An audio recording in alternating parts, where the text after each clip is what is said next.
Hi, this is Abram KJ with Words on the Word. I'm going to be reviewing Danny Zacharias' Flash Greek Pro app for learning vocabulary. You'll see that when you open it up, it takes just a few seconds to prepare the flashcards. This is not dependent on internet connection. Once it loads, you've got a screen with quite a few options. I appreciate how much you can do with this app. The one downside to this, I don't think this is the most clean or simple interface. It doesn't seem to be consistent with some of the other Mac or iPad interfaces that I've seen. Nonetheless, it gives you a lot of options, and so you can scroll through at the very top. You can choose to learn words by frequency.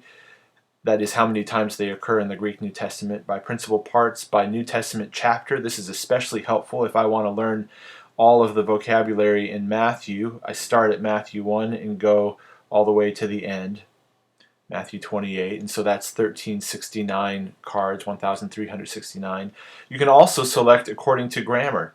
So if you're in a classroom setting, this is perfect. I learned using Mounce's Basics of Biblical Greek. So let's say I want to review the vocabulary from chapters 4 through 10. You can see at the top left, as I tap the chapters, it tells you how many cards are selected. You can narrow the word type. Nouns, adjectives, verbs, other. Let's go with all. By default, it includes images and a mnemonic device as well as an example.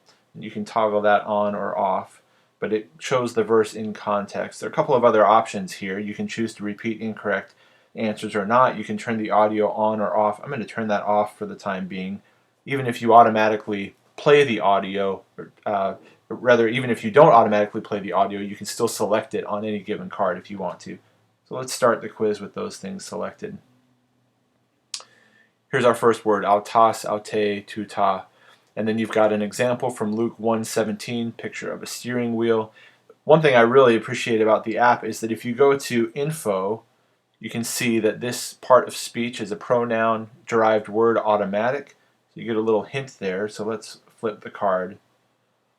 And there's the answer in English up at the top, he, she, it, self, same, plural, they. The gloss here is from the Mounce vocabulary from what I can remember based on using that textbook. And then automatic transmission is what he prefers. That's your mnemonic. Go to a next card. Let's say we got that correct. Then it comes up automatically. The boy looked as if he were necros. It's a pretty easy one with the context there. And then another mnemonic device. I found some of these images to be a little, like this one, for example. I mean, it's not, supremely artistic or anything like that. It could still help you if you're a visual learner, but that wasn't my favorite part of the app. All the same, I appreciate having all the different options here. So let's go to criteria. You can turn those images off, which is how I typically use the app. In fact, I also like to turn off the examples because it makes it a little more challenging. So let's go back and start the quiz again. So there's Amy. Now, you've got a black screen behind it, and if I want to get a little clue here, it's root word and then the principal parts and then the part of speech. So then I can flip the card and I get just the simple Greek and English back and forth.